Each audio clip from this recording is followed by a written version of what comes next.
Students ఈరోజు మనం third semester subject importance గురించి డిస్కస్ చేద్దామండి. నిన్నట మన ఛానల్లో మెకానికల్ సబ్జెక్ట్స్ గురించి వీడియో పోస్ట్ చేసాము. ఈ రోజు వచ్చేసరికి ఈసీఈ సబ్జెక్ట్స్ గురించి డిస్కస్ చేద్దామండి. థర్డ్ సెమిస్టర్లో ఈసీఈ బ్రాంచ్ వాళ్ళకి ఏ సబ్జెక్ట్స్ ఉంటాయి, వాటి యొక్క ఇంపార్టెన్స్ ఏంటి, ల్యాబ్స్ ఏంటి అనేది చూద్దామండి. ఎందుకంటే మనకి ఏ సబ్జెక్ట్స్ ఉంటాయో తెలిసి అవి ఫస్ట్ ఇయర్లో మనకి ఏ సబ్జెక్ట్స్తో రిలేట్ అవుతాయి, వీటికి ఏ బేసిక్స్ ఉంటే మీరు ఈజీగా అర్థం చేసుకోగలరో మీకు ఒక అవగాహన ఉంటే కనుక ఈజీగా మరి థర్డ్ సెమిస్టర్ అనేది క్లియర్ చేసుకోగలుగుతారండి. అందుకే మేము ఈ వీడియో చేస్తున్నాము. అయితే ఈసీఈ స్టూడెంట్స్కి ల్యాబ్స్తో కలిపి 10 సబ్జెక్ట్స్ ఉంటాయండి. 6 వచ్చేసరికి థియరిటికల్ సబ్జెక్ట్స్ ఉంటాయండి. ఈసీ 301 నుంచి ఈసీ 306 వరకు థియరిటికల్ సబ్జెక్ట్స్, 307, 308, 309, 310 కూడా ల్యాబ్స్ అండి. అయితే ఈసీఈ వాళ్ళకి బీఎస్సీ నుంచి ఇంజనీరింగ్ మ్యాథ్స్ ఒక సబ్జెక్ట్ ఉంటుందండి. ఆల్రెడీ ఫస్ట్ ఇయర్లో మనం మ్యాథ్స్ నేర్చుకున్నాం కదండి, M1 నేర్చుకున్నాం. M1లో ఏదైతే నాలెడ్జ్ గెయిన్ చేశారో వాటి యొక్క బేసిక్స్ ఏవైతే ఉన్నాయో, ఫార్ములాస్ అవ్వచ్చు, ప్రతి టాపిక్ గురించి మనకి బేసిక్ ఇన్ఫర్మేషన్ అనేది ఒక్కసారి రీక్యాప్ చేసుకోండి. అలా చేసుకోవడం వల్ల మనకు థర్డ్ సెమిస్టర్లో ఉన్న ఇంజనీరింగ్ మ్యాథమెటిక్స్ 2 చాలా ఈజీగా మనం చేయగలుగుతామండి. మనకు బాగా అర్థమవుతుంది. అట్ ద సేమ్ టైం ఈజీగా స్కోర్ చేసుకోగలిగిన సబ్జెక్ట్ కూడా. ఎందుకంటే మనం చిన్నప్పటి నుంచి చదువుతున్న సబ్జెక్టు ఫస్ట్ ఇయర్లో చదివారు, కంటిన్యూషన్ కాబట్టి అండి. ఇది బీఎస్సీ రిలేటెడ్ సబ్జెక్ట్ అండి, ఫస్ట్ సబ్జెక్టు. రెండో సబ్జెక్ట్ వచ్చేసరికి ఈసీఈ 302 అండి. ఇది ఎలక్ట్రానిక్ సర్క్యూట్స్ అండి. ఇది కోర్ సబ్జెక్ట్స్ అండి. మీ ఎలక్ట్రానిక్స్ సంబంధించిన బ్రాంచ్ సబ్జెక్టే అండి ఎలక్ట్రానిక్ సర్క్యూట్స్. ఇందులో కంప్లీట్గా మనం సర్క్యూట్ డయాగ్రామ్స్ అది గురించి అది చూస్తామండి. డీప్గా మళ్ళీ ఇంకోసారి చూద్దాం. ఇది కోర్ సబ్జెక్ట్లో ఫస్ట్ వన్ అండి. ECE 303 digital electronics. ఈ డిజిటల్ ఎలక్ట్రానిక్స్ అనేది ఈసీఈ బ్రాంచ్లో సెకండ్ కోర్ సబ్జెక్ట్ అండి. ఓకేనండి. ఈసీఈ 304కి వచ్చేసరికి ఎనలాగ్ అండ్ డిజిటల్ కమ్యూనికేషన్ రిలేటెడ్గా ఉన్న సబ్జెక్ట్ అనమాట అండి. ఇది మనకి ఎలక్ట్రానిక్స్ అండ్ కమ్యూనికేషన్ కదండి బ్రాంచ్. ఫస్ట్ 2 సబ్జెక్ట్స్ కూడా ఎలక్ట్రానిక్స్ రిలేటెడ్, ఇది కమ్యూనికేషన్స్ రిలేటెడ్ అండి. ఇది థర్డ్ కోర్ సబ్జెక్ట్ అండి. ఈసీఈ 305 అంటే 305 వచ్చేసరికి నెట్వర్క్ అనాలిసిస్ అండి. ఇది ఫోర్త్ కోర్ సబ్జెక్ట్ అండి, నెట్వర్క్ అనాలిసిస్. ఇంకా లాస్ట్లో ఈసీఈ 306కి వచ్చేసరికి programming in C and MATLAB. ఇది కోర్ సబ్జెక్టే, కాకపోతే మీ కోర్ సబ్జెక్ట్తో పాటు సిఎస్సి స్కోర్ కూడా యాడ్ అవుతుందండి. సి ప్రోగ్రామింగ్ గురించి అందరికీ ఐడియా ఉంది కదండి. సి ప్రోగ్రామింగ్ అనేది సిఎస్సి సైడ్ సబ్జెక్ట్ అండి. అండ్ మ్యాట్లాబ్ అన్నట్టు చూడండి. ఈ మ్యాట్లాబ్ అనేది ఈసీఈ రిలేటెడ్ సబ్జెక్ట్ అండి. ఈసీఈ వాళ్ళు, ట్రిపుల్ ఈ వాళ్ళు, మెకానికల్ వాళ్ళు కూడా మ్యాట్లాబ్ అనేది ఎక్కువగా యూజ్ చేస్తామండి. బట్ ఈసీఈ వాళ్ళకి కోర్ కాబట్టి ఇందులో ఇన్డెప్త్ నాలెడ్జ్ అనేది ఉంటుంది. మీకు ఇక్కడ ఏంటంటే అండి, ఈ programming in C language theoretical knowledge, MATLAB యొక్క థియరిటికల్ నాలెడ్జ్ అనేది దీంట్లోంచి మనం గెయిన్ చేస్తాం. ఇది 5వ సబ్జెక్ట్ అండి కోర్లో. కాకపోతే అదర్ బ్రాంచ్ కోర్ సబ్జెక్ట్ అనుకోవచ్చండి మనం దీన్ని. ఎందుకంటే సి ప్రోగ్రామింగ్ అనేది సిఎస్సి రిలేటెడ్ కాబట్టి అదర్ బ్రాంచ్ కోర్ సబ్జెక్ట్ అనుకోవచ్చండి. ఇలా ఈ 6 సబ్జెక్టుల్లో కూడా 5 సబ్జెక్టులకు వచ్చేసరికి కోర్ రిలేటెడ్, ఒక సబ్జెక్ట్ వచ్చేసరికి బీఎస్సీ రిలేటెడ్ అంటే బేసిక్ మ్యాథ్స్ అండి. ఓకేనండి. ఈ M1 ఏదైతే నేర్చుకున్నారో దానికి అడ్వాన్స్డ్ M2 అండి.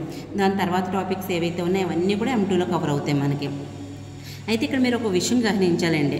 మనం ఫస్ట్ ఇయర్ చదివేటప్పుడు అందరూ కూడా సంవత్సరం పొడవుకి చదువుతారండి, సెమిస్టర్ వైజ్ చదవరు. కానీ ప్రతి టెక్నికల్ ఎడ్యుకేషన్లో ప్రతి బ్రాంచ్ కూడా సెకండ్ ఇయర్ అనేసరికి సెమిస్టర్ వైజ్ చదువుతారండి. థర్డ్ సెమ్ అన్నానండి నేను, సెకండ్ ఇయర్ అనలేదండి. సెకండ్ ఇయర్లో ఫస్ట్ 6 నెలల్ని థర్డ్ సెమ్ కింద మనం డిఫైన్ చేస్తామండి.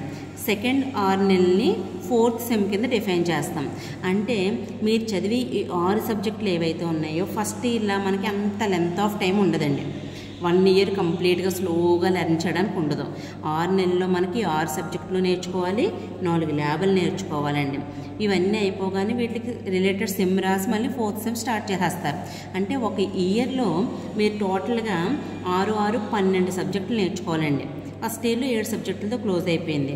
కాబట్టి థర్డ్ సెమిస్టర్ చదివేటప్పుడు ముందుగానే మనం ఏదైతే 1 ఇయర్ నాలెడ్జ్ గెయిన్ చేసామో ఫస్ట్ ఇయర్ నుంచి, దానికి రిలేటెడ్ ఏ సబ్జెక్ట్తో ఏది రిలేషన్ ఉందో చూసుకొని దాని ఫండమెంటల్ నాలెడ్జ్ అంతా మనం మేనేజ్ చేయగలిగితే కనుక ఈజీగా నేర్చుకోగలుగుతామండి. ఓకేనండి. ఇవి థియరిటికల్ సబ్జెక్ట్స్. అయితే వీటికి రిలేటెడ్గా మనకు 4 ల్యాబ్లు ఉన్నాయి కదండి. ప్రతి ల్యాబ్ కూడా ఒక థియరీ సబ్జెక్ట్తో లింకప్ అయి ఉంటుందండి. ఇక్కడ చూడండి, ఈసీ 307 అనేది ఏంటి, electronic circuits and network analysis lab అండి. ఇక్కడ ఎలక్ట్రానిక్ సర్క్యూట్స్ అని ఒక సబ్జెక్ట్ నేర్చుకుంటున్నారు, నెట్వర్క్ ఎనాలిసిస్ అనేది ఇంకో సబ్జెక్ట్ ఉందండి. మనకు నెట్వర్క్ ఎనాలిసిస్ అనేది 4th core subject. First core subject electronic circuits అండి. ఈ 2 సబ్జెక్టుల కాంబినేషన్లో మనం ఈ ల్యాబ్ అనేది నేర్చుకుంటాం. అయితే ఈ ల్యాబ్లో మనం ఏదైతే నాలెడ్జ్ గెయిన్ చేస్తామంటే, ఇక్కడ థియరిటికల్గా మనం సర్క్యూట్స్ గురించి నేర్చుకుంటాం కదండి. ఆ సర్క్యూట్స్ని ప్రాక్టికల్గా ఇక్కడ అప్లై చేసి చూపిస్తామండి. నెట్వర్క్స్ ఉంటాయండి, గేట్స్, ఫ్లిప్ కార్డ్స్ అలాంటివి, వాటిలన్నింటినీ కూడా ఈ ల్యాబ్లో మనం ప్రాక్టికల్గా చేస్తామన్నమాట. అంటే 307 అనేది దేంతో లింకప్ అయిందండి, ఎలక్ట్రానిక్ సర్క్యూట్స్ 302 సబ్జెక్టు, అలాగే నెట్వర్క్ ఎనాలిసిస్ 305 సబ్జెక్ట్ మీద కొంచెం నాలెడ్జ్ గెయిన్ చేస్తే ఈ ల్యాబ్ ఈజీగా మనం నేర్చుకోవచ్చండి. నెక్స్ట్ ఈసీఈ 308 అనేది డిజిటల్ ఎలక్ట్రానిక్ ల్యాబ్. ఈ డిజిటల్ ఎలక్ట్రానిక్స్ ల్యాబ్ ఈసీఈ 303 సబ్జెక్ట్తో లింకప్ అయి ఉన్నదండి. అలాగే ECE 309 analog and digital communication system lab. ఇది కూడా మనకి ఏ సబ్జెక్ట్ ఉందండి, 304 ఉంది కదా, ఎనలాగ్ అండ్ డిజిటల్ కమ్యూనికేషన్స్. ఈ సబ్జెక్ట్లో మనం నేర్చుకున్న మొత్తం థియరీ కాకపోవచ్చు కానండి, ఈ సబ్జెక్ట్లో మనం ఏదైతే గెయిన్ చేస్తామో థియరిటికల్ నాలెడ్జ్ను బేస్డ్ ఆన్ దట్ ప్రాక్టికల్గా ఇక్కడ చేసి చూపిస్తామండి. సో ప్యారలల్గా జరుగుతుంది అనమాట అండి 304, 309. ఇంకా last lab EC 310 programming in C and MATLAB practice అండి. ఇది మనం కంప్యూటర్ ల్యాబ్లో ప్రాక్టీస్ చేస్తాం. ప్రోగ్రామింగ్ ఇన్ సి అంటే సి ప్రోగ్రామింగ్లో మనకి ఏదైతే ప్రోగ్రామ్ ఎగ్జిక్యూట్ చేస్తామో, ఫర్ ఎగ్జాంపుల్ ఆడ్ నెంబర్స్ కానీ ఈవెన్ నెంబర్స్ కానీ ఒక ప్రోగ్రామ్ ఎగ్జిక్యూట్ చేసామనుకోండి, ఆ ప్రోగ్రామ్ని మనం ఎగ్జిక్యూట్ చేసి చూపించాలి. మనం రాసేస్తాం థియరిటికల్గా, మనకి ఏదైతే వచ్చో step by step రాసేస్తామండి.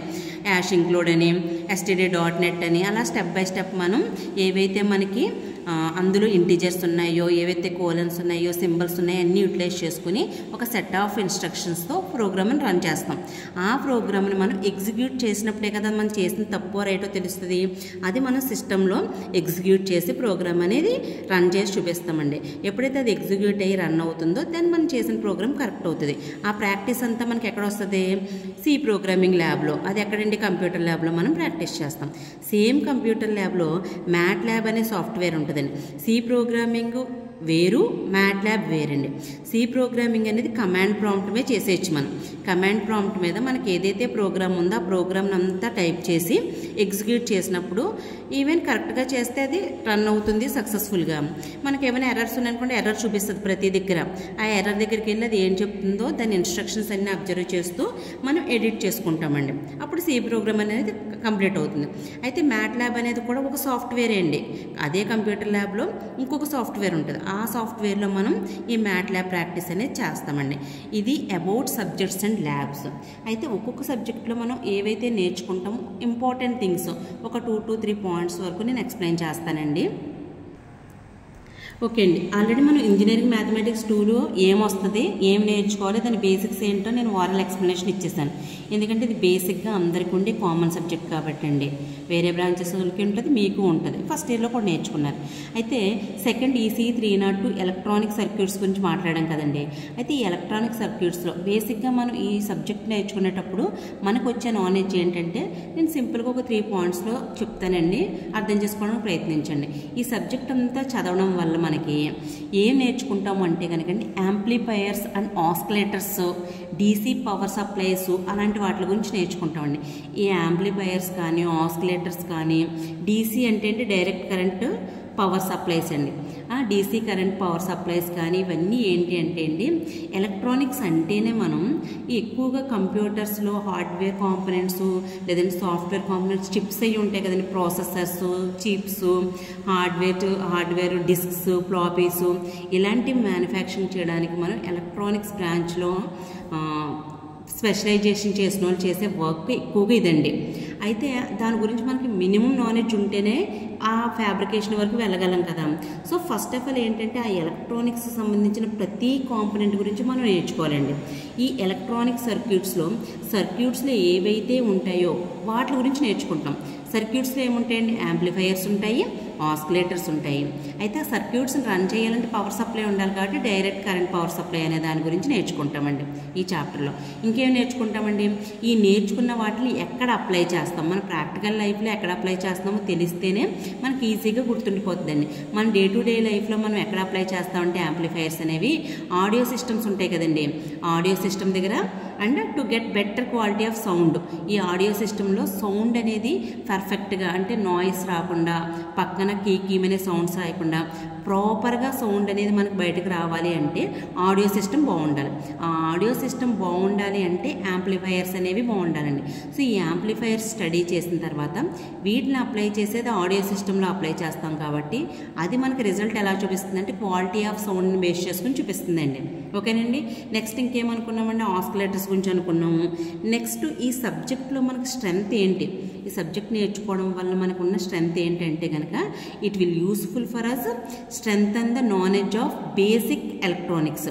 ఎలక్ట్రానిక్స్లోని basic ideas అన్నిటి మీద, బేసిక్ కాంపోనెంట్స్ మీద ఒక నాలెడ్జ్ని గెయిన్ చేయడానికి ఈ సబ్జెక్ట్ చాలా యూస్ఫుల్గా ఉంటుందండి, ఎలక్ట్రానిక్ సర్క్యూట్స్ అనేది. ఇది అబౌట్ EC 302 ఎలక్ట్రానిక్ సర్క్యూట్స్ అండి. నెక్స్ట్ సబ్జెక్ట్ ఏంటండి, డిజిటల్ ఎలక్ట్రానిక్స్. అయితే డిజిటల్ ఎలక్ట్రానిక్స్లో మనం EC 303లో ఏం నేర్చుకుంటామంటే అండి, డిజిటల్ ఎలక్ట్రానిక్స్ అన్నాం కదండి, ఇక్కడ సర్క్యూట్స్ అయిపోయినాయి.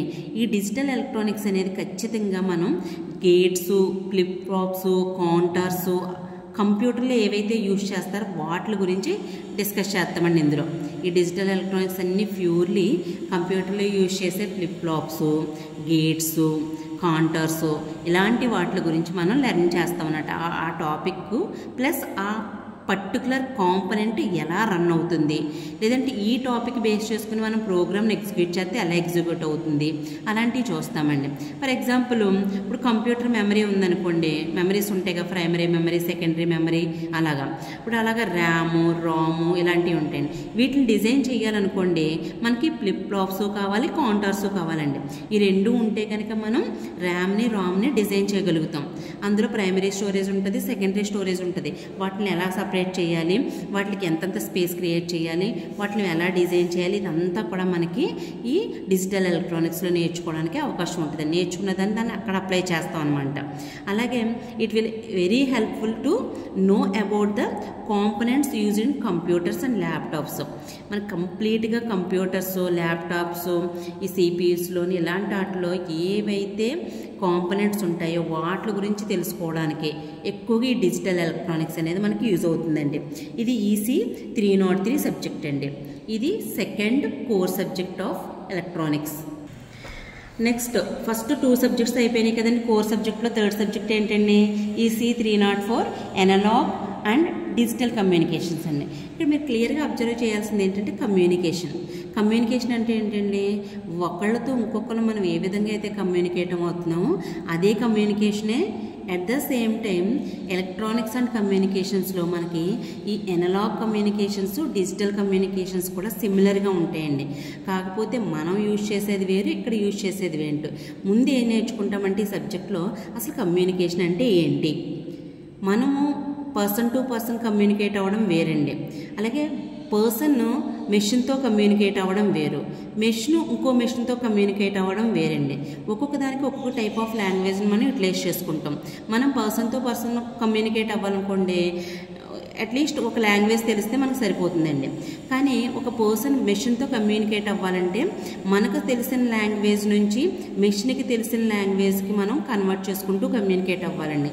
అలా అసలు ఎలా కమ్యూనికేట్ అవ్వాలి, అసలు కమ్యూనికేషన్ అంటే ఏంటి, ఈ కమ్యూనికేషన్ మళ్ళీ ఎన్ని టైప్స్ ఉంటాయి, ఆ టైప్స్లో మళ్ళీ ఎన్ని టెక్నిక్స్ ఉంటాయి అనేది మనం నేర్చుకుంటామండి ఈ అనలాగ్ అండ్ డిజిటల్ కమ్యూనికేషన్స్లో. ఇది ప్యూర్లీ ఇన్ఫర్మేషన్ ట్రాన్స్ఫార్మ్ చేస్తుంది అనమాట.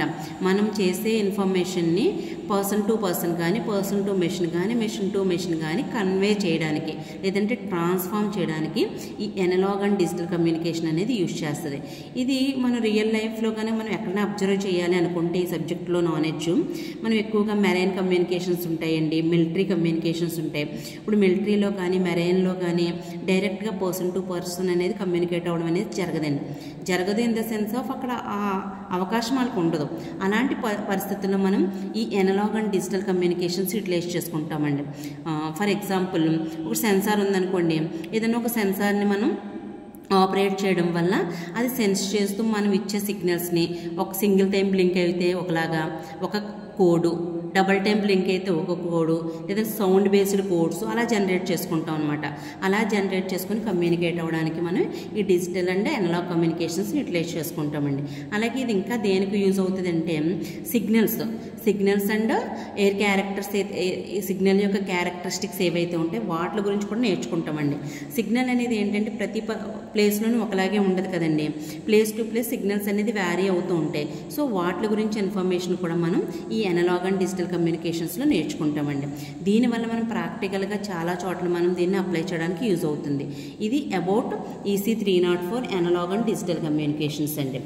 Next 4th core subject EC 305 network analysis అండి.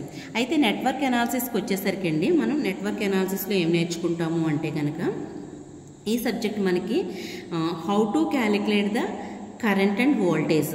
ఇప్పుడు నెట్వర్క్ అన్నాడు కదండి, ఈ నెట్వర్క్ అనేది ఏం చేస్తుందండి, మనకి నెట్ సిగ్నల్స్ గురించి అది మాట్లాడుకుంటాం కదా. సో ఈ నెట్వర్క్ అనేది ఏంటంటే ఏదైనా ఒక మిషన్ రన్ అవ్వడానికి వితౌట్ కనెక్షన్ లేదంటే వైర్లెస్గా కానీ ఇలా ఏదైనా వర్క్ అవ్వాలి అంటే కనుకండి దానికి కొన్ని ప్రాపర్టీస్ ఉంటాయి, లేదంటే కొన్ని బౌండరీస్ ఉంటాయండి. వాటి గురించి మనం ఇక్కడ అంతా నేర్చుకుంటామండి. అయితే కరెంటు, వోల్టేజ్ అది ఎంత పాస్ అవుతుంది, సర్క్యూట్స్ నుంచి ఎంత పాస్ అవుతుంది, దాన్ని థియరమ్స్లో ఎంత యూజ్ చేసుకుంటున్నాము, అది ఏ థియరమ్స్ని మనం యూటిలైజ్ చేసుకుంటున్నాము అనే దాని గురించి ఈ నెట్వర్క్ అనాలిసిస్ అనేది మనకి హెల్ప్ చేస్తుంది. ఈ సబ్జెక్ట్ అనేది మనకి హెల్ప్ చేస్తుంది. అయితే ఇది మనకి ఎక్కడ హెల్ప్ఫుల్గా ఉంటుందంటే ప్రిడిక్టింగ్ సిస్టమ్ బిహేవియర్ పెర్ఫార్మెన్స్ అండి. ఒక సిస్టమ్ పెర్ఫార్మెన్స్ని మనం ఎలా జరుగుతుంది, దాని బిహేవియర్ ఏంటి అనేది మనం ప్రిడిక్ట్ చేయాలి అంటే, అంచనాకు తీసుకురావాలి అంటే కనుకండి, ఒక అంచనాకు రావాలి ఒక సిస్టమ్ యొక్క బిహేవియర్ని కానీ పెర్ఫార్మెన్స్ కానీ, అప్పుడు నెట్వర్క్ అనాలిసిస్ అనేది యూజ్ అవుతుందండి. అలాగే ఈ సబ్జెక్ట్ మనకి దేనికి యూస్ఫుల్గా ఉంటుంది అంటే, దేనికి మనకి ఎక్కువగా అప్డేట్ చేసుకుంటాము అంటే కనుక ఏదైనా సిస్టమ్ డిజైన్ చేయాలనుకోండి, వాట్ ఎవర్ ద సిస్టమ్, ఒక సిస్టమ్ని డిజైన్ చేసేటప్పుడు మనకి నెట్వర్క్ అనాలిసిస్ అనేది కంపల్సరీ అవసరమే అండి. అది లేకుండా మనం without network analysis knowledge system design అనేది అవ్వదండి. సో సిస్టమ్ డిజైన్కి మనకు చాలా యూస్ఫుల్గా ఉంటుంది. కాంప్లెక్స్ సర్క్యూట్స్తో కూడా యూజ్ చేసుకోవచ్చు, సింపుల్ సర్క్యూట్స్తో యూజ్ చేసుకోవచ్చు అండి. So based on the system characteristics కానీ సిస్టమ్ బౌండరీస్ని బట్టి కానీ మనం ఈ నెట్వర్క్ అనాలిసిస్ని యూజ్ చేసుకుని సిస్టమ్ డిజైన్ చేసుకోవడానికి యూజ్ అవుతుందండి. ఇది about EC 305 network analysis.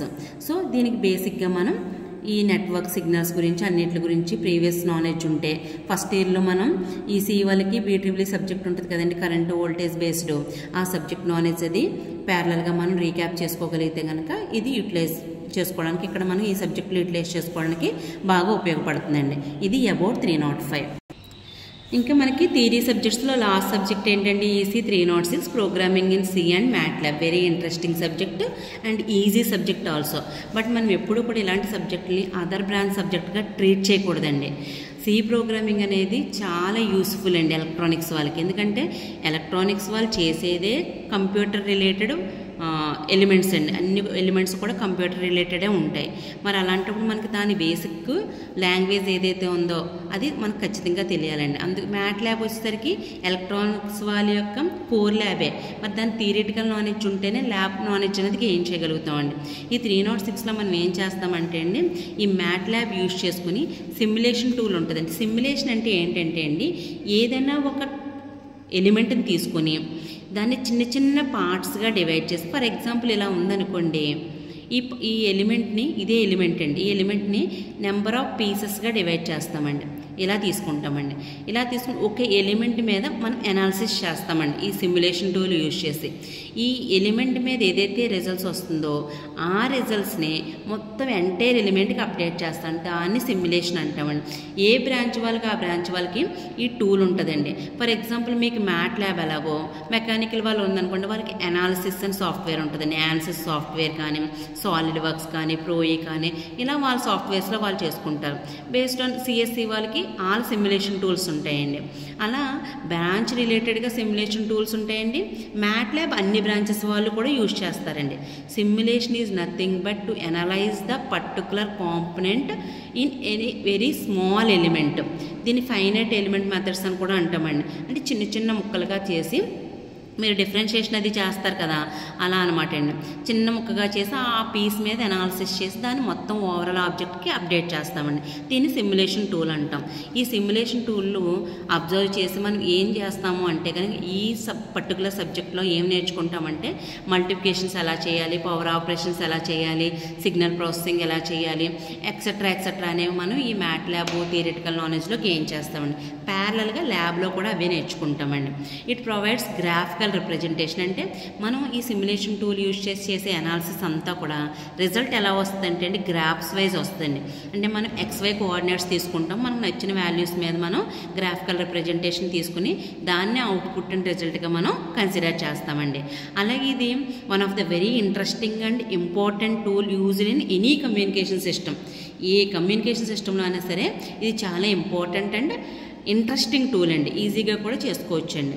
And rocket launching అలాంటి వాటి దగ్గర, స్టాటిక్స్ దగ్గర, నెక్స్ట్ రాకెట్ డిజైనింగ్ దగ్గర ఎక్కువగా మనం ఈ టూల్ యూటిలైజ్ చేసి అనాలిసిస్ అనేది చేస్తామండి ఈ సిమ్యులేషన్ ప్రాసెస్ అంతా. సో ప్రోగ్రామింగ్ ఇన్ C అనేది completely purely CME subject, MATLAB purely electronics subject అండి. ఈ రెండింటి రిలేషన్తో మనకు ల్యాబ్ కూడా ఉంది. ల్యాబ్లో ఇక్కడ ఏదైతే థియరిటికల్ నాలెడ్జ్ గెయిన్ చేస్తామో అక్కడ ప్రాక్టికల్గా అప్డేట్ చేస్తామండి. మనం స్టార్టింగ్లో చెప్పుకున్నాం కదా ఏ సబ్జెక్ట్కి ఏ ల్యాబ్ రిలేటెడో, సో ఆ సబ్జెక్ట్ నాలెడ్జ్ని ప్రాక్టికల్గా ల్యాబ్లో మనం అచీవ్ చేస్తామండి. సో ఇది about electronics third semester subject information అండి. ఈ సబ్జెక్ట్స్ బేస్ చేసుకొని మీరు ప్రీవియస్గా ఏం లెర్న్ చేశారో ఫస్ట్ ఇయర్లో వాటిని మనం కోరిలేట్ చేసుకుంటూ ఉండాలండి. మీకు ఫస్ట్ ఇయర్లో బేసిక్గా ఎలక్ట్రికల్ సబ్జెక్టు, ఎలక్ట్రానిక్ సబ్జెక్ట్స్ ఉంటాయి కదా, ఆ సబ్జెక్ట్స్ బేస్ చేసుకుని IT ల్యాబ్ నేర్చుకున్నారు, ఆ నాలెడ్జ్ అవన్నీ కూడా ఒక్కసారి రీకలెక్ట్ చేసుకోగలిగితే కనుక థర్డ్ సెమిస్టర్లో సబ్జెక్ట్స్ ఈజీగా మీరు అర్థం చేసుకుంటారు, ఈజీగా మరి నాలెడ్జ్ గెయిన్ చేయగలుగుతారండి. So thank you all.